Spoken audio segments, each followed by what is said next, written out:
할렐루야. 예, 옆에 있는 분 축복하도록 하겠습니다. 뭐라고 축복하시느냐 하면 믿음으로 만지십시오 라고 축복하시기 바라겠습니다.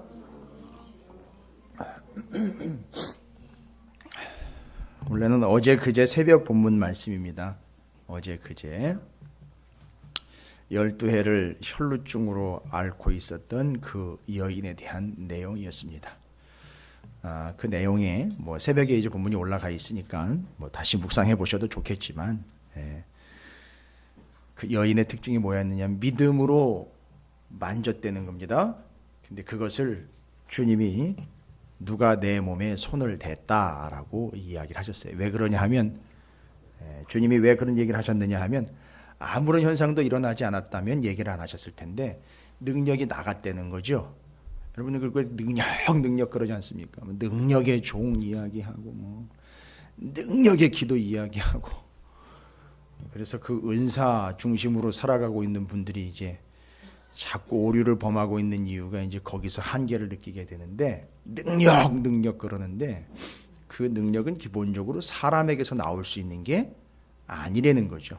착각을 합니다, 사람들이. 그래서 자기 안에 있었던 어떤 잠재되었던 능력이 나오는 것처럼 착각을 하고 새빨간 거짓말을 통해서 성도들을 미혹하는 거짓 선지자들도 있고, 또한 거짓말쟁이들이 우후죽순처럼 교회마다 지금 일어나고 있어요. 절대 능력은 사람에게서 나오는 게 아닙니다. 주님이 분명히 얘기하셨죠. 나한테서 능력이 나갔다는 거죠. 근데 그 여인은 특징이 뭐였느냐? 제가 본문을 분명히 정확하고 명확하게 다시 설명을 해놨어요. 수많은 사람들이 밀치면서 주님께 툭툭 가서 닿고 스치고, 모르겠습니다만 이 사람들이 많다 보니까 두 손으로 주님을 밀친 사람도 있을 거예요. 왜냐하면 덤이니까요. 그래서 제가 전철 얘기도 드렸고, 그땐 얘기 안 드렸지만 이제 엘리베이터 얘기도 제가 드릴 수 있잖아요. 엘리베이터. 좀 들어가라고. 그리고 그냥 밖에서 막 밀어 넣습니다. 전철 같은 경우 제가 말씀드리듯이 엄청나게 많은 인원들이 밀고 밀립니다. 그렇죠? 엄청나게 많은 인원들이 서로 부대끼고 막 생전 처음 본 사람도 밀착을 하죠. 그러나 거기선 역사가 나타나지 않아요. 유일하게 나타나는 역사는 뭐라 그랬죠? 기억나십니까? 들으신 분들? 유일한 역사는 그 인원들이 다 들어갔다는 거예요. 전철 안으로. 그 역사 외에는 다른 역사는 나타나지 않습니다. 그런데 주님은 뭐라고 얘기하셨느냐면, 누가 내 몸에 손을 댔다. 에이, 지금 밀리고 난리도 아닌데 주님, 에이, 착각도 유분수지 하면서 옆에서 누가 그랬어요. 그럴 법도 하지요. 다 밀고 밀치는데요. 아니다. 정확하게 나한테서 능력이 나갔다는 거예요. 능력이 나갔다는 거예요. 여러분, 믿음으로 대보세요. 믿음으로 손을 뻗쳐보시라고요. 그래서 제가 지난 새벽에 말씀드린 거는 이 교회가 주님의 몸된 교회거든요. 믿음으로 손을 대보십시오. 믿음으로 손을 내밀어 보시라고요. 온통 다 주님의 몸이에요. 여기 지금 주님의 몸이 아닌 게 없어요, 우리 교회에. 그렇죠? 손으로 행하는 많은 일들이 있습니다. 그렇죠? 그런데 그 어디에도 역사는 나타나지 않는 이유가 뭐냐 하면, 믿음으로 손을 대는 경우 외에는 나타나지 않습니다. 그래서 능력이 나가기 때문이죠. 바로 그겁니다. 여러분, 믿음으로 손을 뻗쳐내시길 바랍니다. 그래서 제가 부탁드렸어요. 마대걸레를 잡아도 믿음으로 붙잡으시면 능력이 나가는 거예요. 마대걸레에 지저분한 오물이 나한테 오는 게 아니라, 화장실에 지저분한 냄새가 나한테 배는 게 아니라 능력이 나한테 빠져나오는 거예요. 근데 주님은 그걸 싫어하지 않고 차단하시지 않습니다. 믿음으로 손을 댄 사람들에게 능력이 나가는 걸 주님이 선포를 하셨어요. 제가 분명히 말씀드릴 수 있어요. 힘들고 고달프시지만 믿음으로 손을 내밀듯 그 혈루증을 12회 앓았던 그 여인, 기가 막힌 거는 그 12회 앓았던 혈루증 여인과 함께 12살짜리 소녀가 죽은 이야기가 또 나와요. 12이에요. 끝났다는 거예요. 인생 다 거덜났다는 얘기입니다. 12, 12, 12이요. 12지파, 12제자, 이거 다 다 이 세상의 전부를 이야기하는 거거든요. 인생 다 허비한 겁니다. 근데 인생 다 허비했는데 단 한순간 믿음으로 손을 딱 댔더니만 능력이 나와가지고 인생 보상 받은 거예요. 기복신앙으로 이해하시면 안 됩니다. 믿음으로 능력이니 12년 동안 고생 아주 진이 나빠져 나오죠. 그래서 유대인들이 절대 만져서는 안 되는 거, 죽은 시체하고 하혈하는, 곧 피를 흘리는 여자는 절대 만지면 안 되는 거예요. 둘이에요. 그런데 잘 보세요. 둘이 다 소개가 되고 있죠. 죽은 여자아이, 혈루증으로 피가 나는 여인. 둘은 절대 만지면 안 되는 거거든요. 근데요, 주님이 만지기 전에 여인이 만졌어요. 근데 그 뒤에 소녀는요, 주님이 손을 뻗쳐서 그를 잡았어요. 기가 막힌 장면이에요. 이걸 두 개를 합쳐야 됩니다. 그 여인이 믿음으로 손을 댔는데 뒤에 그 소녀를 일으킬 때 주님이 그의 손을 붙잡아 일으켰다 그랬습니다. 뭔지 아세요? 둘을 맞춰야 돼요. 내가 뻗으면은요, 주님이 붙잡아 주는 거예요. 아무 손이나 붙잡는 게 아니거든요. 믿음으로 내민 손. 근데 제가 알게 모르게 교회에서 헌신하는 분들 감사드려요. 그러나 제가 감사드린다고 뭔 역사가 나타나진 않아요. 제게서 능력이 나가진 않습니다. 그런데 저 뒤에서 키보드를 두드리던, 이 앞에서 기타를 치시던, 청소를 하시던, 화장실, 주방, 언제 어딘 등을 하나 갈던, 아니면 창문을 열어 환기를 시키시던, 커튼을 하나 빠시던, 이게 다 주님의 몸에 믿음으로 손을 대는 거기 때문에 역사가 나타날 줄로 믿습니다. 예. 옛날에 어땠습니까? 우리 어르신들이요, 거적대기라 그러죠. 가막 깔고 천막 치고 예배 드리고 부흥회 할 때요, 본인들이 다 합해가지고 교인들 다 먹여서 부흥회도 하고 다 했어요. 그때 엄청난 역사가 나타났었어요. 알고 봤더니 지금과 그때는 시스템이나 상황이 다릅니다. 얼마나 불편한지 몰라요. 그런데도 그때 역사가 많이 나타났어요. 왠지 제가 분명히 깨달았어요. 그땐 순수했기 때문에 지금도 순수한 사람 많습니다. 그런데 능력이 나오지 않는다는 거예요. 지금 능력이 나오지 않습니다. 헌금을 해도 능력이 안 나와요. 여러분, 이거 갖다 그냥 내는 겁니까? 아니요. 여러분, 이거 그냥 내는 게 아니에요. 그냥 던져드리는 게 아닙니다. 이게 바로 그 믿음으로 내민 그 여인과 같이 다 해당하는 내용입니다. 다. 지금 여러분이 만지면 능력이 나올 수 있는 이 곳이 바로 주님의 몸이라고요. 그러면 누가 만졌지? 라고 이야기할 때 뭔 소리 하시는 거예요? 아니, 내 몸에서 능력이 나갔다니까. 여러분이 그런 분들이 되시기를 주님의 이름으로 축원을 드립니다. 옆에 있는 분 다시 한번 축복하겠습니다. 지그시 손을 내밀어 이렇게 만져주시면서 믿음으로 주님의 몸에 손을 대시기 바랍니다. 라고 축복하시기 바라겠습니다.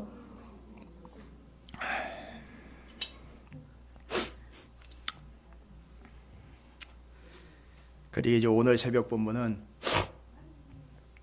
예수님과 예수님의 제자들을 보고 헤롯이 기절초풍을 하죠. 자기가 분명히 죽였는데 누구요? 세례 요한, 엘리야, 예레미야가, 죄송합니다, 표현상 헤롯의 표현을 각색을 좀 하면 분명히 내가 죽인 놈 중에 하나인 세례 요한, 그리고 또 자꾸 이스라엘 백성들이 이야기하는 엘리야, 예레미야 선지자 중에 하나 같은 놈들이 계속 싸돌아다닌다는 거예요. 이 유대 땅에. 지금 헤롯이 뭐 하고 있죠? 유대 땅을 로마의 허락을 받아서 분봉왕으로 다스리고 있죠. 그때 예수님과 12제자들이, 예수님이 고합서 12제자를 선포하면서 귀신도 제어하고 병도 고치는 능력도 주면서 나가라고 얘기를 했거든요. 그게 본질이 아니라 바로 사람들이 봤을 때, 심지어는 헤롯이 제자와 예수님을 봤을 때에도 누구처럼 보였다는 거죠? 세례 요한처럼 보였고 엘리야처럼 보였고 예레미야처럼 보였다는 거죠. 기억나십니까? 왜 예수님을 예레미야, 엘리야, 세례 요한이라고 이야기했는지 기억하세요? 지금 그거 정리하고 계세요? 그거 상당히 중요한 겁니다, 여러분. 순서대로 하면 세례 요한이라고도 하고 엘리야라고도 하고 예레미야라도 한다는 거. 그거 여러분 왜 예수님을 그렇게 그 세 명이랑 연결을 했는지 아세요? 누가복음에는 그렇게 이야기한 것, 헤롯이 그렇게 이야기한 것 뒤에 변화산상에 모세, 엘리야, 예수님 세 분 서 있는 또 얘기 나와요. 이게 그냥 넘어갈 이야기가 아닙니다. 여러분 잘 정리하십시오. 왜 예수님을 세례 요한, 엘리야, 예레미야라고 얘기해요? 그럼 예수님과 그 세 명이 공통점이 있다는 거 아닙니까? 연결점이 있다는 거죠. 예수님이 그들을 흡수하고 있다는 얘기죠. 그 예수님 안에 그게 다 담겨 있다는 얘기죠. 예. 세례 요한은 왜입니까? 세례 요한이 와서 천국 하나님의 나라를 선포했습니다. 그 하나님의 나라에 대해서 예수님이 고스란히 그대로 얘기를 합니다. 그러니까 세례 요한과 예수님이 너무 닮아 있는 거죠. 하나님의 나라예요. 그럼 우리가 무슨 사명을 감당해야 됩니까? 오늘 헤롯이 제자와 예수님도 보고 놀란 이유는 뭐예요? 그분들이, 그 제자와 예수님과 제자들이 세례 요한처럼 뭐 했다는 거죠? 목이 잘리는 한이 있더라도, 목이 잘려 나갔는데도 불구하고 누구처럼요? 세례 요한처럼 예수님의 제자들이 뭘 전했다는 얘기죠? 하나님의 나라를 전했다는 거예요. 하나님의 나라. 그 하나님의 나라는요. 기억하십니까 혹시? 하나님을 아버지라고 부르는 나라. 또 기억하십니까? 예? 하나님의 제사장 나라는요. 뭘로 시작됐죠? 출애굽 때 유월절 어린 양으로 시작된 나라인데, 이 하나님의 나라는 그 유월절 어린 양으로 누가 왔다는 거죠? 예수 그리스도. 그래서 하나님의 보라 세상 죄를 지고 가는 하나님의 어린, 이거 누가 얘기한 거예요? 세례 요한이 얘기했잖아요. 그러니까 이 세례 요한은 예수님과 뗄래야 뗄 수가 없는 거예요. 그래서 하나님의 나라는 하나님의 어린 양 곧 예수 그리스도로 시작되는 나라예요. 그 다음에 하나님을 아버지라 부르는 나라. 한 영혼이 천하보다 귀한 나라. 그래서 거라사 광인 한 사람 쫓아간 거예요. 그 다음에는요, 십자가를 통해 완성되는 나라. 뭐와 뭐로 이끌리는 나라죠? 제자와 교회로 이끌리는 나라예요. 여러분, 이게 별거 아닌 것 같은데 이게 성경을 쫙 정리를 한 거예요. 그러니까 하나님 나라를 전한다는 것은 이 5가지 내용을 충분히 전한다는 거지요. 그게 바로 세례 요한과 같다라는 이야기를 한 거예요. 헤롯이 제자와 예수님을 볼 때. 그러니까 제자들은 세례 요한과 같이 그 하나님의 나라를 전했던 거예요. 두 번째, 엘리야와 같다라고 이야기한 건 엘리야 갈멜산에서 대결, 그 대결 끝에 백성들이 모여서 고백하고 인정한 얘기가 있죠. 하나님만이 참 신이시다. 그러니까 뭔 얘기입니까? 예수님과 예수님의 제자들, 하나님만이, 우리 구주 예수 그리스도만이 진정한 왕이시고 신이시고 구원주고 구세주고 메시아이시다라는 것을 제자들이 선포하는 겁니다. 그게 엘리야의 역할이었어요. 그리고 그 북이스라엘 죄악으로부터 하나님께로 돌이키게 하는 역할을 하는 것. 그 다음에 예레미야는요, 복종과 멍에였죠. 이거 지고 복종해라. 그리고 징계를 어떻게 받아라? 달게 받으면 뭐가 온다? 회복된다 이거예요. 그런데 지난주에 제가 그걸 항복, 회복, 그 다음에 행복까지 나갔죠. 그게 바로 새 언약입니다. 예레미야가 새 언약에 대해서 얘기했는데 그게 내용이 뭐냐 하면, 기억나십니까? 예레미야 31장 31절에 옛 언약이라고 탁 언급해버리는 순간 뭐가 전제를 하는 거죠? 옛 언약이 언급됐다면 새 언약이, 그래, 새 언약 처음 얘기한 사람이 예레미야예요. 근데 그 새 언약의 핵심이 누구예요? 예수 그리스도예요. 그러니까 예레미야라고도 하는 이유는 바로 예레미야가 예수님을 이미 얘기했다는 거죠. 새 언약. 와, 이 대단한 겁니다.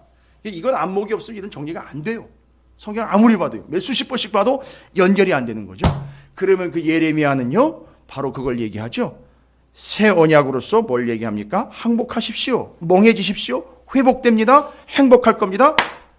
회복, 항복, 행복. 이거 이야기를 뭐 제가 말장난처럼 얘기를 했지만 본질이 그거죠. 예레미야가 얘기한 거. 새 언약. 70년 징계 어떻게 받아라? 달게 받아라. 항복해라. 그러면 하나님이 다시 회복, 다시 돌아와서 느헤미야처럼요. 느헤미야를 읽어야 되잖아요. 느헤미야 얘기 드렸죠? 그 성 안에서 느헤미야가 성벽을 재건하여 성전, 성벽, 삶, 그 바운드리를 다 회복하고 난 다음에 성벽 재건식 때, 낙성식 때 무슨 일이 있었죠? 부녀자와 아이들이 기뻐서 즐겁게 찬양하고 노래하고 기뻐했다라는 게 나와 있죠. 행복이요. 그게 예레미야 애가에 보면 그때 그 옛날 성전 무너지고 성벽 무너졌을 때 거기서 무슨 일이 있었다는 얘기죠? 부녀자들과 아이들의 통곡 소리, 고통이 있었는데 그게 150년 뒤에는 기쁨과 노래와 행복의 장소로 바뀌어버렸다는 얘기입니다. 그래서 항복, 회복, 행복을 이야기한 거예요.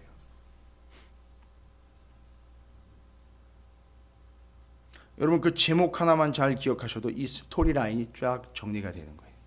예레미야가 70년 이야기한 거, 달게 받아 회복되어 돌아오는 것, 성벽 재건되어 행복한 삶 사는 것. 여러분 이게 신앙의 틀입니다. 우리가 갈 길이에요. 이거 우리가 그렇게 지금 하나님이 인도하시는 대로 그렇게 가게 되어 있다라고. 그럼 우리는 항복이냐 지금 회복이냐 행복이냐 놓고 봤을 때 아직 항복 직전일 그런 수준도 있어요. 항복해야 되는데 아직도 항복을 안 해요. 70년이란 얘기에 기가 막히니까 70년 말고 2년이라고 이야기하는 데를 쫓아다녀요. 그렇죠? 예. 지금도 2년을 주장하고 있는 많은 교단들과 선지자라고 자칭하고 있는 그런 거짓 선지자들과 다른 종교들이 수두룩합니다. 2년이면 된다. 이렇게. 아니요. 70년이에요. 예레미야가 얘기했습니다. 놀랍습니다. 우리는 그렇게 가고 있는 중입니다. 자, 제가 왜 이런 틀들을 계속 이야기 드리냐면 오늘도 욥의 이야기를 통해서 이 틀들을 통해서 통으로 보셔야 돼요. 전, 후, 좌우를 잘 연결을 하셔야 됩니다. 욥이 지금 이제 마무리가 되거든요. 오늘 40장 뒷부분에 가는 소같이 풀을 먹는 베헤못과 41장의 리워야다는 다음 시간에 얘기를 드릴게요. 이거 연결되는 두 존재이기 때문에 오늘 제가 다루진 않습니다. 그러니까 서온 곧 제시는 해드립니다. 그러나 다음번 금요일 날 이 베헤못과 리워야단에 대해서 말씀을 드리고 상당히 중요하면서도 이게 구조상 무언가 이 앞에 욥기 1, 2장의 앞에서 이렇게 시작되면서 뒤에 마무리도 이렇게 돼요. 앞에 이렇게 앞에 뭐가 등장했었죠? 사단이 등장했었죠.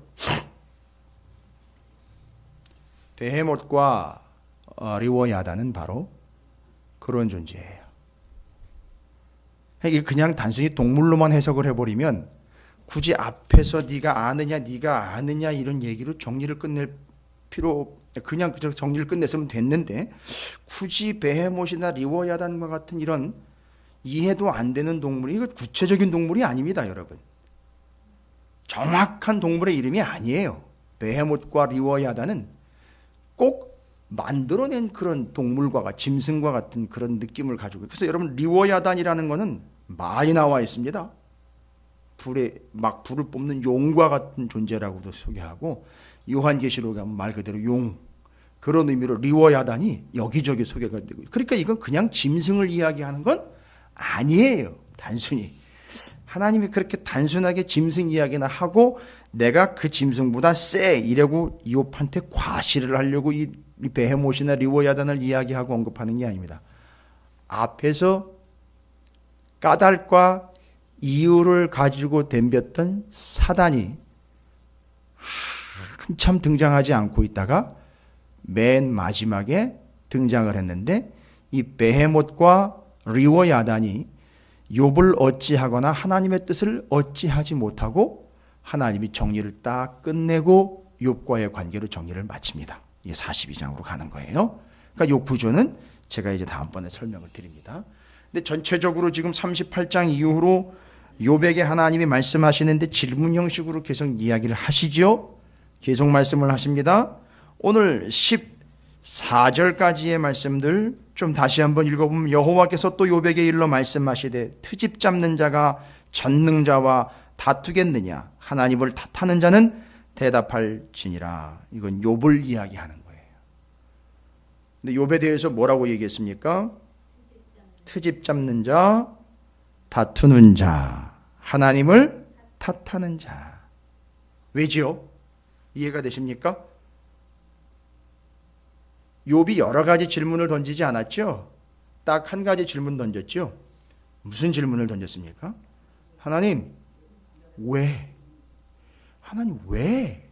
내가 이런 부조리한 상황에 지금 처해야 하는 겁니까? 라고 하나님한테 질문 형식으로 한번 던졌지만 그게 다 뭐였다는 거죠? 주님 보셨을 땐 트집을 잡는 것이며 다투려고 하는 것이고 탓하려고 하는 것이라는 게 완전히 드러나 버렸죠. 맞아요. 그냥 궁금해서 물어보거나 너무 힘드니까 말이 헛나온 게 절대 아닙니다. 욥의 마음에는 너무 힘드니까 왜입니까? 라고 물어봤지만 몰라서 궁금해서가 아니라 본질은 뭐라는 거죠? 트집 잡고 다투고 탓하려고 하나님께 대든 겁니다. 이건 다른 이유로 설명이 안 됩니다. 욥이 그 얘기를 듣자마자 여호와께 대답하여 이르되 보소서 나는 비천하오니 무엇이라 주께 대답하리이까 손으로 내 입을 가릴 뿐이로소이다. 그러니까 입을 가렸다는 얘기는 입을 막았다는 얘기죠. 그리고 뭐만 열어놓은 거죠 지금? 귀만 열어놓은 거예요. 이 모습을 항상 하시기 바랍니다. 입 싹 막고 귀만 열어놓은 거죠. 하나님이 의도하신 대로 된 거죠. 입 닫고 귀 열어놓고 들어라 하는 거죠. 5절에서 이실직고하죠. 친구들이 그렇게 막 이야기할 때 이실직고는커녕 아무 얘기도 안 하고 있다가 이제 참 답답하다 막 내가 환장하겠다 이랬던 욥이 이실직고하지요. 5절에 한번 읽어보십시오. 하나님 앞에서 뭐라고 얘기합니까? 내가 한번 말하였사온즉 뭐 한번 뭐라고 얘기했다고요? 왜입니까 하나님? 왜 내가 이렇게 질문했던 걸 정확하게 고백하지요. 다시는 더 대답하지 아니하겠나이다. 여러분 앞에서 하나님께 다투려고 트집 잡고 탓하려고 했던 그 톤하고 내가 다시는 더 대답하지 아니하겠나이다. 이거 오기로 하는 겁니까? 오늘 또 오기가 이슈던데. 예? 3D 얘기했다고 또. 다섯으로 홍수를 했는데 그걸 또 오기로 했다고 또 그걸 또 시끄럽게 또. 뭐 하여튼 나라가 왜 이 수준이 이 정도인지 모르겠습니다만 하여튼 여러분 이 욥은 지금 오기로 하고 있는 게 아니죠. 뭐라고 얘기하고 있습니까? 더 대답하지 아니하겠나이다. 아우 정말 내가 짜증나가지고 입 닫아버릴래요 했던 게 아니에요.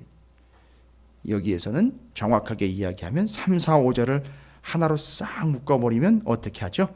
하나님 죄송합니다. 제가 잠시 미쳤었나 봅니다.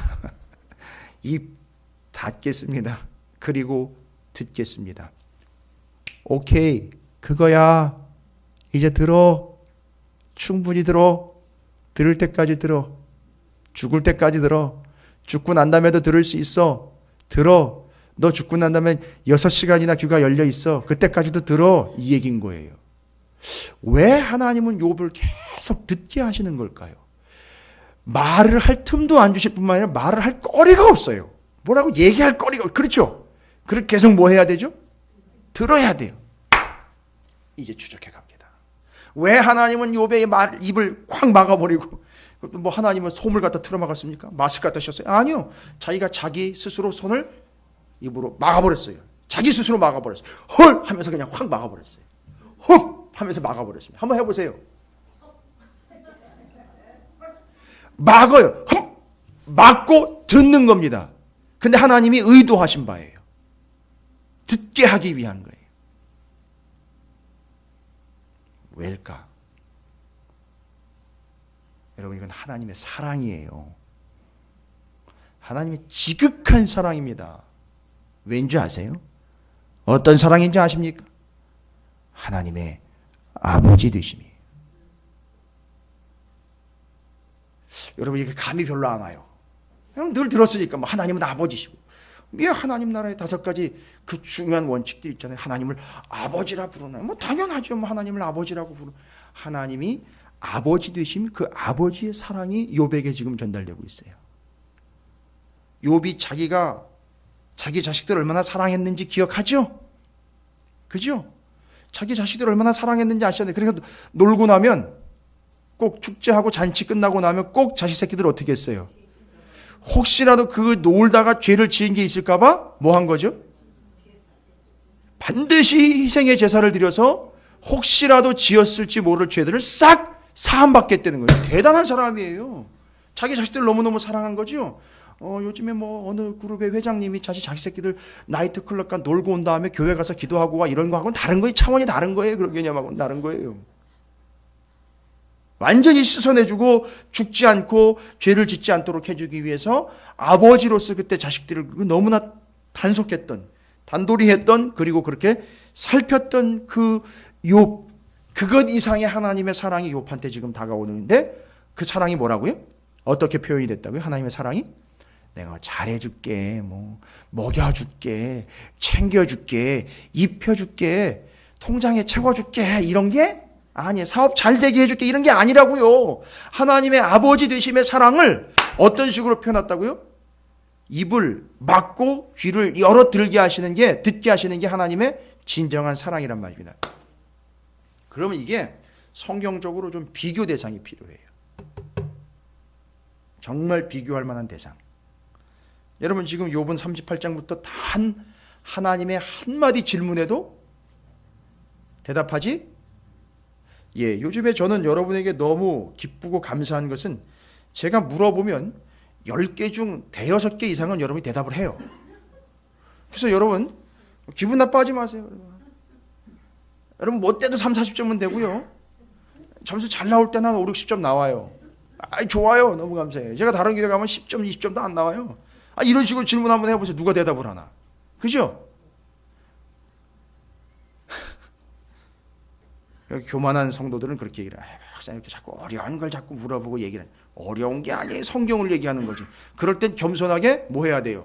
입 딱 닫고 들을 줄 알아야 되는데 뭘 그렇게 알지도 못하면서 뭘 그렇게 성경도 아닌 얘기를 계속 떠들어야 돼. 그리고 말씀 끝나고 나면 와가지고 막 목사님 뭐 아는 척 막 하려고 하는데 매일 세상 얘기하는 거예요. 그런 건 안 들어요. 저는 들리지도 않아요. 참 마음이 어렵죠. 그럴 때에는요. 참 사랑하고 아끼는 성도인데 말씀을 이야기하는 게 아니라 세상적인 걸 얘기를 하고 자꾸 개인적인 걸 얘기를 하니까 참 마음이 안타까워요. 10점, 20점도 안 되면서 세상 지식과 상식은 5, 60점 가지고 와가지고서 얘기를 하려고 하니까 답답해요. 과제가 크지요. 지금 저는 계속 지금 저 화면이 제가 보고 있는 저 앞에 화면, 여러분이 보시고 난 앞에 화면처럼 손으로 내 입을 가릴 뿐이로 서이다 계속 이걸 보면서 지금 말씀을 전하고 있어요. 근데 그게 아버지의 사랑이에요. 누구랑 비교를 해야 되느냐? 좀 찾아보겠습니다. 열왕기상으로 한번 가보십시오. 열왕기상 4장 29절입니다.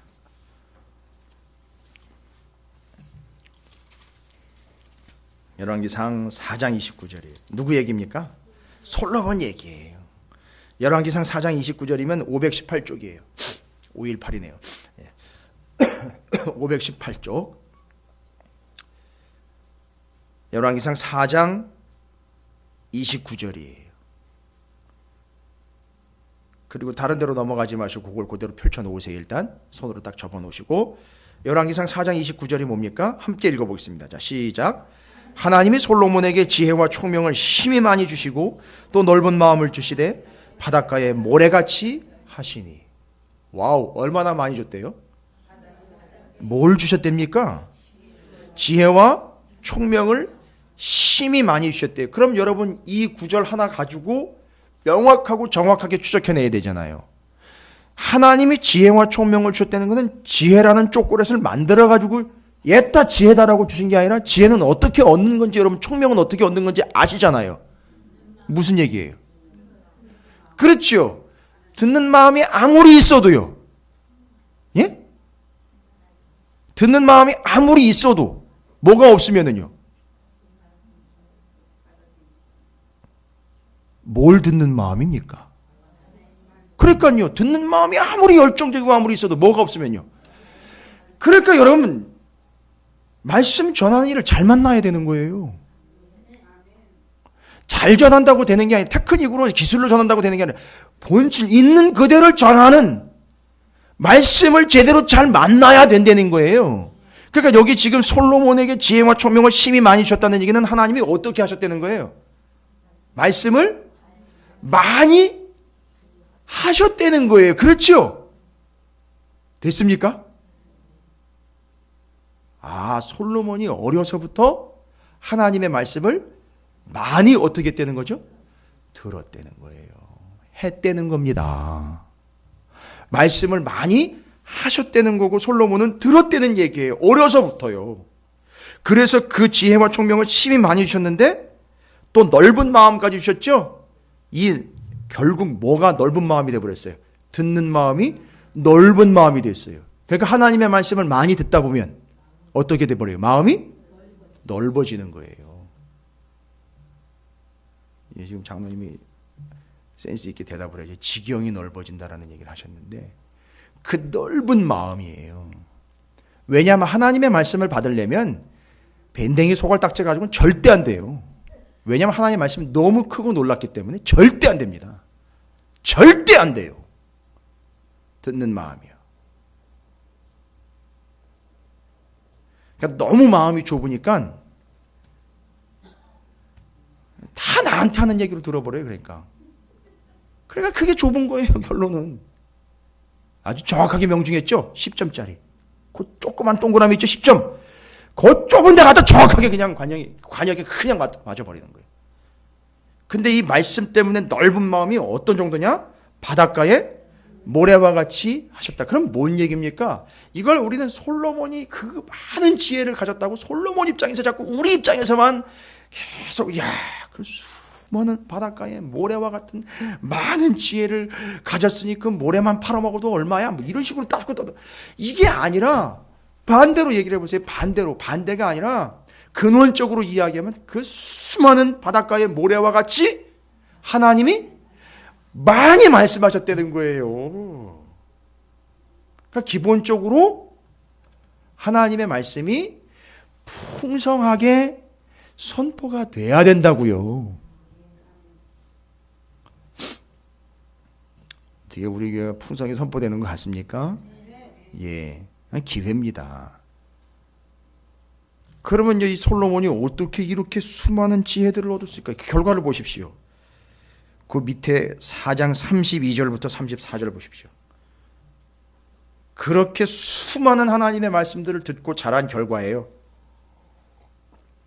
32절부터 34절까지예요. 욥기 38장부터 오늘 40장까지 기억하시면서 둘을 비교해 보세요. 욥기 38장부터 40장까지는요. 예? 하나님이 계속 말씀하셨는데 욥은 단 한마디도 대답하지 못했지요. 그러니까 자기가 대답을 했죠. 손으로 그냥 입 가리고 막고 그냥 뭐 할 밖에 없습니까? 들을 수밖에 없습니다가 탁 튀어나왔지요. 자, 그런 욥과는 달리 한마디도 대답하지도 못한 단 하나의 질문에도 대답도 하지 못했던 그런 욥과는 달리 솔로몬 보십시오. 32절부터 34절까지입니다. 그가 시작부터 달라요. 잠언 3000가지를 말하여. 여러분 잠언 3000가지를 잠언이 뭡니까? 지혜에 대한 고백이잖아요. 말씀들. 그렇죠? 잠언서. 그러니까 잠언서만 있는 게 아니라 잠언서 외에도 무수한 지혜의 결과물들을 3000개나 얘기를 했다는 겁니다. 우리는 평생 3000마디 가지고 살아가잖아요. 근데 이 사람은 잠언이 3000개예요. 그리고요, 그의 노래는 1005편이에요. 노래라는 게 이 노래로 했으니까 유행가 생각하시면 안 되죠? 시편이요. 시로 기록한 시편이 1005편이에요. 그가 또 뭐에 대해서 말해요? 초목은 뭡니까?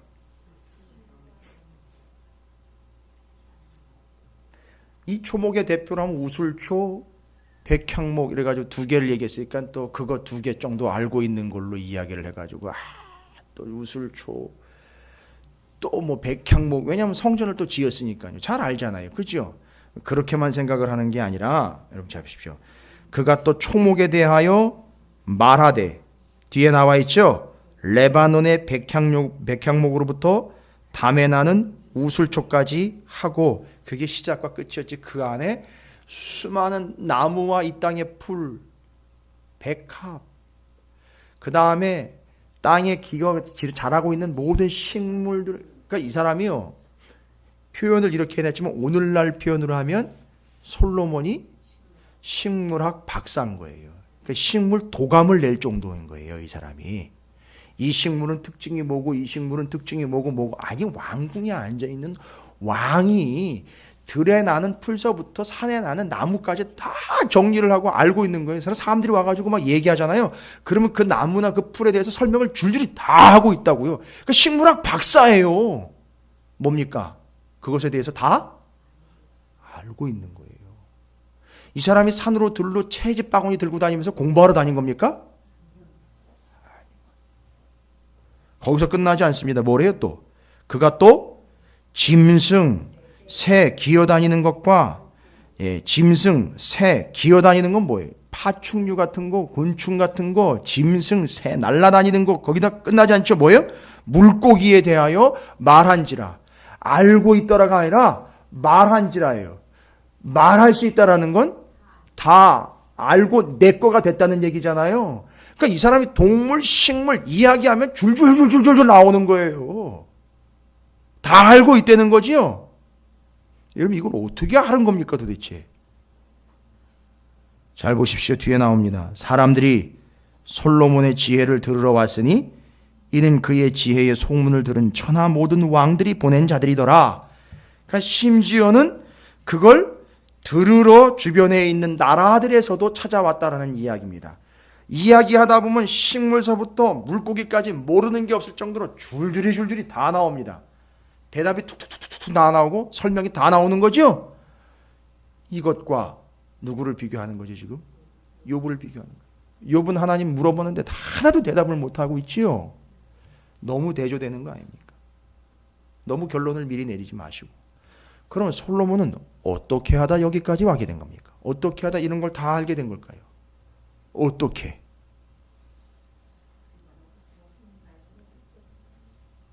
이 모든 것들은 하나님의 피조물들입니다. 그 당시에는 식물 도감이라든지 이런 게 없었어요. 그렇죠? 누가 알려주지 않으면 모를 상황인데 그걸 스스로 연구한다고 될 리도 없고. 예, 맞습니다. 솔로몬은 어려서부터 아버지 잘 만난 탓에, 그렇죠?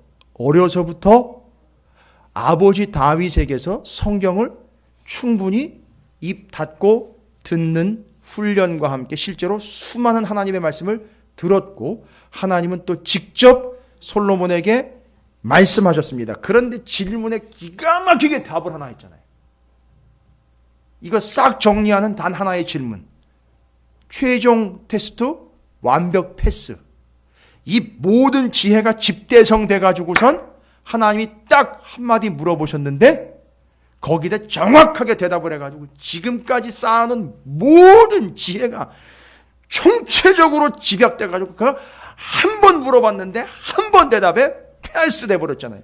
너 이후에도 너 같은 존재가 없고 너 이제는 너 같은 존재, 네가 최고다라는 찬사까지 받을 정도의 정확하게 패스됐던 그 질문. 뭡니까? 하나님 뭐라고 질문하셨습니까? 너 뭘 줄까 했는데요. 뭐라고 얘기를 했습니까? 이 백성을 판단해야 하니까 듣는 마음을 달라 그랬어요. 하나님은 그 듣는 마음에 대해서 뭐라고 결론을 내려버리셨죠? 그게 바로 지혜. 그래서 너는 뭘 구했다? 지혜를 구했다. 그래서 네가 구하지 않은 것까지도 주고 너 이전도 너 이후도 너 같은 존재가 없는 너는 최고의 존재가 될 것이다라는 것을 하나님이 선포해 주셨어요. 와. 그러니까 어려서부터 아버지 다윗에게 말씀을 계속 지혜를 들은 거예요. 그러니까 어려서부터 듣는 마음이 훈련이 됐고 트레이닝이 됐던 겁니다. 그렇죠? 그런데 욥으로 넘어올게요. 욥은요, 그의 족보상 그의 아버지나 할아버지 때를 짐작할 수가 없어요. 그런데 하나님은 욥에 대해서 뭐라고 평가했습니까? 솔로몬이나 다윗 계열 말고 동방, 이스라엘 계열이 아닌 소위 말하면 이방인데 이방인 중에 지금 최고예요. 그렇죠. 그럼 하나님의 마음에는 어떤 마음이 있느냐? 솔로몬은 한참 뒤 얘기예요. 그렇죠. 지금으로 치면 한 500년 뒤로 가야 돼요. 그렇죠? 그런데 하나님은 이 욥을 누구와 같이 키워내고 싶은 마음이 있는 거죠. 예? 지금 제가 비교했잖아요. 솔로몬의 수준까지 올리고 싶은 거지요. 에이, 성경에 어디 그런 얘기가 나와요? 아니, 그걸 제가 굳이 얘기를 해야지 압니까? 아무리 솔로몬 얘기가 몇백 년 뒤의 얘기라고 하지만 하나님이 솔로몬에게 바다의 모래와 같은 지혜를 주셨는데 그게 자기가 습득한 지혜가 아니잖아요. 하나님이 주시지 않으면 누릴 수 없는 지혜였거든요. 근데 어려서부터 아버지를 통해서, 근데 그 아버지는 또 왜 어려서부터 솔로몬을 또 그렇게 말씀으로 양육할 수가 있었습니까? 예? 소년 다윗이요, 골리앗 앞에 가가지고선 뭐라고 얘기합니까? 너는 칼과 그 창으로 나한테 오지만 나는 여호와 하나님의 이름을 가지고 너한테 나간다. 이게 어디 조그만 꼬맹이한테서 나올 수 있는 얘기입니까? 그러니까 사울이 그 얘기를 듣고 사울, 야, 너 인마 어디서 굴러먹다 온 놈이야? 이러지 않고 저거 네 집 새끼냐? 누구 아들이냐고 구체적으로 물었어요. 우린 평생 살아가면서 전 네 집 새끼야라고 얘기 듣는 건 딱 한때지요. 요구도 먹을 때 아닙니까? 그런데 사울이 다윗을 뭐 전 네 아들이야 라고 이야기했는데 그때 이새의 아들이라는 게 나와버렸죠. 뭔 얘기입니까? 아버지 이새가 어렸을 때부터 다윗을 말씀으로 충분히 양육한 거지요. 보아스의 가문 이야기가 우리 집안 내력이고, 됐습니까? 룻 할머니가 우리 할머니시고, 이런 이야기들이 어려서부터 들어온 거지요. 그러니까 아버지 다윗이 돼서도 아들 솔로몬에게 똑같이 아버지 이새로부터 교육받았던 걸 그대로 물려주고 있는, 여러분 이건 무시하지 마세요. 오늘날 왜 교회 교육이 안 되느냐 하면 이게 안 되니까 안 되는 거예요. 그래서 우리 애들 같이 어른들하고 예배드리고, 여기 예배드리는 애들한테 놀라운 역사 나타납니다. 실제로 그렇게 돼요. 된다니까요. 이제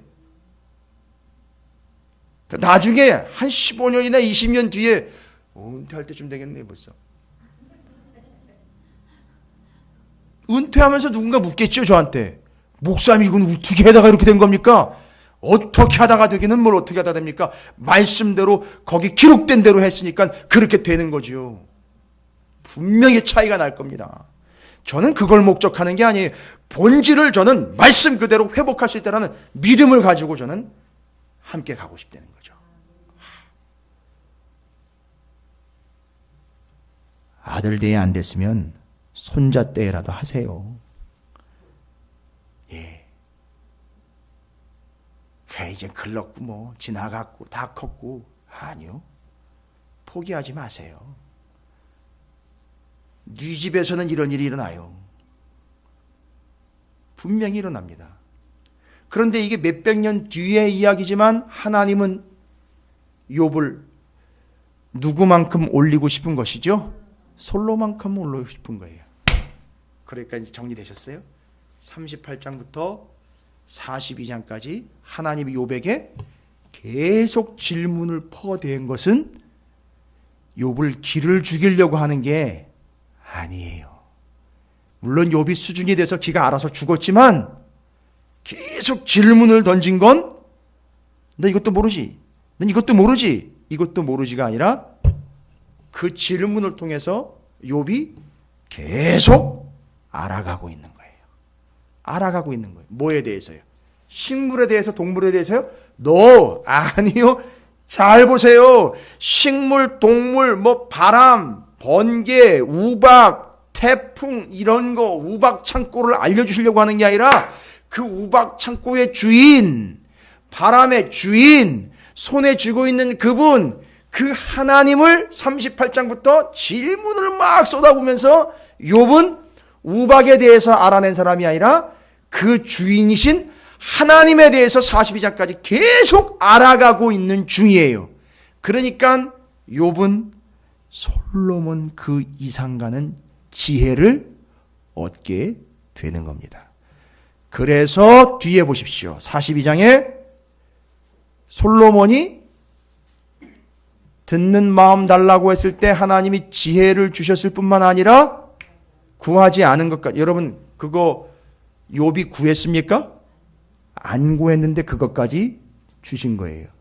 그러면 욥이 뭐를 받았다는 얘기죠? 그렇죠. 지혜를 받은 거예요. 옛다. 지혜가 이거니까 지혜를 받아라 라고 하신 게 아니라 욥에게 38장부터 계속 고난의 현장에서 계속 하나님이 어떤 분인지를 질문, 혹독한 질문을 통해서 계속 질문했는데 대답 하나도 못했으니까 테스트 빵점 이게 아니라 그 질문을 하시는 하나님이 어떤 하나님인지를 정확하게 계속 캐치를 해낸 거야. 아, 하나님 이런 하나님, 내가 고난을 갖고 이런 이유고 이 고난의 의미는 이런 것이고. 우리도 깨닫는 고난의 의미를 왜 욥이 몰랐겠습니까? 고난의 의미 다 깨달았습니다. 그 하나님이 어떤 하나님인지 계속 깨달아갑니다. 그러니까 욥이 어떻게 된 거죠? 지혜로운 자가 된 거예요. 지혜로운 자가 된 거예요. 그래서 동방의 의인 욥일 뿐만 아니라 동방의 솔로몬인 거예요. 됐습니까? 동방의 솔로몬 욥이요. 지혜로운 자, 지극히 지혜로운 자인 욥이 된 겁니다. 그런데 하나님의 마음을 읽을 자세가 되어 있다면 우리는 지금 하나님이 뭐 하고 있는 중입니까? 욥을 기죽이고 있는 중이 아니라 아버지로서 누가 뒤에 이제 몇백 년 뒤에 누가 누구한테 하듯 이새가 다윗한테 하듯 다윗이 솔로몬한테 하듯 와우. 어머니 유니게가 누구한테 하듯 디모데에게 하듯 아브라함이 이삭에게 하듯 야곱이 12 아들들에게 하듯 그렇게 지금 하나님이 누구한테 하고 계시죠? 욥한테 하고 있는 거예요. 그래서 하나님의 아버지 되심을 욥은 경험을 하는 겁니다. 그리고 그 하나님이 욥에게 그 수많은 질문을 통해서 의기소침이 아니라 아버지 하나님이 어떤 하나님인지를 알려주심으로 욥은 정말 지혜로운 자가 되어버렸습니다. 42장 다시 한번 봅니다. 욥이 여호와께 대답하여 이르되, 잘 보세요. 이 충분한 지혜를 얻고 답을 얻었는데 바람에 대해서 알고 우박에 대해서 아는 게 아니죠. 물론 기본적으로 이제 그런 거 다 이제 터득했어요. 그런데 그게 중요한 게 아니라는 거죠. 뭘 깨달은 겁니까? 그걸 주관하시는 아버지 하나님을 알아낸 거예요. 들어보세요. 욥이 여호와께 대답하여 이르되 주께서는 못하실 일이 여러분 어디서 이런 대답이 나옵니까? 예? 아니 순식간에 바뀌어버렸어요. 질문 몇 개 받고는 순식간에 바뀌어버렸어요. 지금 물론 베헤못과 리워야단을 이제 조금 더 우리가 살펴봐야 되겠지만 그 이전에 수많은 질문과 베헤못, 리워야단에 대한 이야기를 듣고 난 다음에 욥이 정확하게 지금 정리 끝낸 거예요. 누구에 대해서요? 하나님에 대해서요. 여러분이 문제에 대해서 정리하는 게 아닙니다. 인생에 닥친 문제를 묵상하거나 인생에 닥친 문제를 정리하는 게 아니에요. 이럴 땐 이런 문제가 오고 저럴 땐 저런 문제가 오고 이런 거 얘기하는 게 아닙니다. 여기서 뭐라고 얘기합니까? 주께서는 못하실 일이 없사오며 무슨 계획이든지 못 이루실 것이 없는 줄 알게 됐다는 거예요. 됐습니까? 이건 이렇게 하지 않으면 알 수가 없어요. 그래서 욥이 여기까지 온 겁니다. 이 수준까지 온 거예요. 그 고난을 통해서, 그 하나님의 그 극심한 질문을 통해서 여기까지 온 거예요. 이 고난의 의미를 또 정리해야죠. 아, 고난. 애들이 왜 한참 아프고 나면 영리해 준다고 하잖아요. 그게 그냥 나오는 얘기가 아니에요. 이 고난과 극심한 고통과 그 질문들 앞에서 하나님이 대답 못할 만큼의 그 극심한 하나님의 다스리심과 손대심 앞에서 욥은 지혜롭게 된 거예요.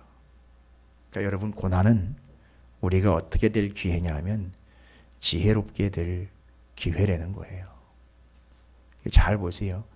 신앙생활이 됐던 삶의 고난을 충분히 겪은 분들은 충분히 지혜로워져 있어요. 그 지혜가 똑똑하다는 게 아니라 하나님이 어떤 분인지를 알고 있다는 거죠. 그래서 그 다음에 고난이 오면 뭘 준비하죠? 들을 준비를 하는 거죠. 받을 준비를 하는 거예요. 들이받을 준비를 하는 게 아니라 받을 준비를 하는 거예요. 또 뭘 어떻게 알려주시려고 하시나를 해서 그 고난을 통해서 더 지혜로워지는 거죠. 지혜롭다는 말은 똑똑해졌다는 게 아니라 하나님을 더 깊이 알게 된다는 거죠. 3절입니다. 42장 3절. 무지한 말로 이치를 가리는 자가 누구니까? 나는 깨닫지도 못한 일을 말하였고 스스로 알 수도 없고 헤아리기도 어려운 일을 말하였나이다. 지금까지 제가 횡설수설했습니다. 이 이야기인 거예요. 그렇죠? 말해봐야 소용없는 것 들었어야 되는데 너무 많이 떠들었습니다. 이 얘기한 거예요. 정확하게 정리됐죠? 내가 말하겠사오니 이거 왜 이러지? 갑자기 왜 잘 듣다가 왜 이렇게 또 한번 또 이상한 얘기를 하나? 들어보세요. 주는 들으시고 내가 주께 묻겠사오니 주여 내게 알게 하옵소서. 이건 진짜 따지겠다는 얘기가 아니죠. 이 얘기는 뭐 하겠다는 얘기입니까? 고백하겠습니다. 이 얘기인 거예요. 뭐라고 고백합니까? 내가 주께 대하여 귀로 듣기만 하였사오나 이제는 눈으로 주를 배옵나이다. 그러므로 내가 스스로 거두어드리고 티끌과 재 가운데에서 회개하나이다 라고 지나간 날들 동안 입 열어 함부로 떠들었던 것 회개하고 이제는 어느 경지까지 갔죠? 하나님은 계속 입 닫고 뭐 하려고 훈련을 시켰죠? 듣는 걸로 했는데 이 사람이 뭐까지 열려버렸죠? 눈까지 열려버린 겁니다. 그래서 귀 열고 눈 열리게 된 거죠. 그래서 보고 듣는 신앙이 된 겁니다. 말하는 건 여전히 닫아버리시고 보고 듣는 신앙이 되어 버렸다는 겁니다. 그 뒤의 결론이 그렇게 나는 거예요. 이 과정이 없이는 욥기를 함부로 이야기하면 안 된다는 거죠. 그래서 고난을 통하여 욥은 보고 듣는 과정을 통과했습니다. 여호와께서 욥에게 이 말씀을 하신 후에 여호와께서 대만 사람 엘리바스에게 이르시되 내가 너와 내 두 친구에게 노하노니. 이제 이 이야기도 이해가 되시죠? 왜 노하는지. 그렇죠? 충분히 이해가 되실 거예요. 내가 너와 내 두 친구에게 노하노니 이는 너희가 나를 가리켜 말한 것이 내 종 욥의 말같이 옳지 못함이라. 알지도 못하고 옳지도 않은 주제에 많이 더 떠들었구나. 이런 얘기 하시는 거잖아요. 그렇습니다. 이게 욥입니다. 그러니까 욥은 지금 이 고난을 통해서 하나님의 어떠하심이죠? 아버지 되심을 하나님이 집중적으로 질문하시면서 그 속에서 하나님 아버지가 어떤 하나님인지를 깨달아 알게 된 겁니다. 여러분, 고난이 닥치면 질문이 많아지죠? 그렇죠? 고난이 닥치고 어려운 일이 생기면 질문이 많아집니다. 그때 잊지 마십시오. 입 닫고 들으십시오. 충분히 듣다 보면 하나님의 아버지 되심을 통해서 솔로몬과 같이 바닷가에 수많은 모래와 같은 지혜가 쌓여갈 것이요. 결국 그 나중 모습은 욥처럼 보고 듣는 신앙까지 가게 될 것이라는 것, 그리고 이 세상에 너같이 지혜로운 자 없다라는 솔로몬을 인정하신 것 같이 욥에게도 그것은 통한 사실입니다. 결국 그가 구하지 않은 것까지도 아예. 그런데 재미있는 것은요, 욥은 뭘 달라고까지도 이야기 안 했어요. 뭐 하나님 물어보신 바 없지만 딱 얘기하지도 않았어요. 그런데 하나님이 알아서 주셨습니다.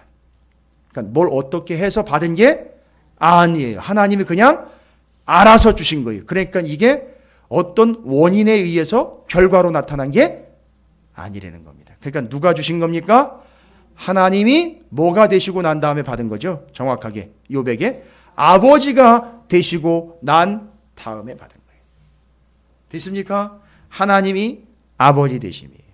하나님의 아버지 되심은요, 아버지로서 책임감 있게 아들을 가르치는 바입니다. 말씀하시는 바예요. 성경에 나와 있는 수많은 아버지의 아들 가르침과 말씀 전함을 반드시 생각하셔야 돼요. 그렇죠? 그래서 왜 선지서라 성경의 중요한 인물들이 누구의 아들 이 이야기가 나오는지 아십니까?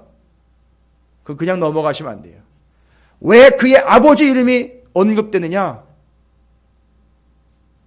그 아버지로부터 어렸을 그 순간 태어나자마자 5살부터 이미 하나님의 말씀을 통해 수없이 훈련되었고 들어왔기 때문에 하나님이 그를 선지자로 부르는 거예요. 됐습니까? 그리고 그 사람은 뭘 전합니까? 오직 하나님의 하나님 되심만을 전하는 자가 되었다는 겁니다. 성경의 구조가 이래요. 어떤 다른 주도 면밀함이 치고 들어갈 틈이 없습니다. 그러니까 혹시 다른 계산을 가지고 계시는 분 계세요? 내가 말씀을 많이 알아가지고 아는 척 좀 하면서 이걸 어떻게 좀 써먹어 볼까 하면서 절대 그런 역사는 나타나지 않습니다. 진짜 입술을 통해서 입에서 단내가 날 때까지 듣고 하나님 아버지라는 진정한 고백이 나올 때까지는 아무리 좋은 말씀 제가 아무리 풍성하게 여러분에게 전해드려도 그건 효과 없음이에요. 아무리 좋은 말씀, 아무리 많은 말씀을 들었어도 진짜 욥처럼 하나님 아버지라는 고백이 나오지 않으면 소용없습니다. 아는 척은 할 수 있겠죠. 절대 욥에게 나타난 역사는 나타나지 않습니다. 솔로몬에게 나타났던 역사 나타나지 않습니다. 예레미야, 바울, 디모데, 야곱의 12아들들에게 나타났던 그런 역사는 절대 나타나지 않습니다. 아미떼의 아들 누굽니까? 요나. 그가 왜 그래도 돌아올 수 있었느냐? 바로 그거예요. 그겁니다. 그 사람이 물고기 뱃속에서 3일 동안 뭘 곰씹 먹겠습니까? 내가 그때 행선지를 다른 데로 돌렸어야 되는데, 그때 그 배를 타면 안 됐는데, 뭐 이딴 생각하고 앉았겠습니까? 거기서 계속 하나님의 말씀을 곰씹을 수 있겠죠. 그게 수준인 겁니다. 절대 수준이 안 되면 그걸 못해요, 앉아가지고. 감옥에 들어가서도 수준이 안 되면 그걸 못하는 거예요. 내가 왜 여기 들어와 있는지 수준이 안 되면 그걸 못하는 겁니다. 성경책만 펼치고 있다고 되는 게 아니에요. 하나님의 말씀. 어려서 들었던 그 말씀. 지금 그리고 내가 겪고 있는 이 일들, 이게 다 하나님의 말씀으로 연결되지 않으면 절대 나올 수가 없어요. 여러분이 고난의 의미를 이해하시고 욥을 하나님이 정말 내 새끼, 내 자녀, 내 아들 만들어 솔로몬의 버금가는 존재로 만들기 위한 하나님의 계획과 배려 잊지 마시기 바랍니다. 이 계획과 배려가 오늘날 누구에게 계획된 바냐? 여기 계신 여러분들에게 계획된 바입니다. 우리에게 계획된 바예요. 여러분이 그 하나님의 말씀을 통해서 고난이라는 그 통로를 통해서 진정으로 하나님 아버지라는 분명한 고백이 넘쳐나게 되시기를, 그리고 여러분은 솔로몬의 수준에 이르고 욥의 수준에 이르는 하나님이 어떤 분인지를 깨달아 알게 되는 진정한 지혜자들이 되시기를 주님의 이름으로 축원을 드립니다.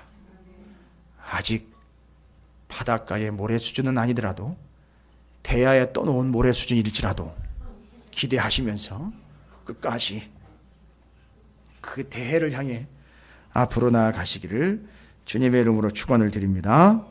여러분 고백했으면 좋겠어요. 하나님이 내 아버지이십니다. 주님이 왜 그렇게 신성모독이라는 오해와 누명을 쓰면서도 하나님을 아버지라고 부르셨는지 이제 알 것 같습니다. 그 하나님 아버지의 말씀에 순종하고 복종했던 예수 그리스도, 그분처럼 우리가 주님의 말씀, 하나님의 아버지 되심을 고백하며 솔로몬처럼 이욥처럼 하나님의 아버지 되심을 고백하고 하나님이 어떤 하나님인지를 알고 믿고 순종하고 체험하는, 그래서 영광을 돌리는 하나님의 자녀, 하나님의 참 지혜자가 되기를 소망합니다. 고난을 통해서 알려주시는 바 듣고 보는 믿음 되게 해 주시옵소서. 주의 이름을 크게 한번 부르시고 통성으로 결단하며 기도하도록 하겠습니다.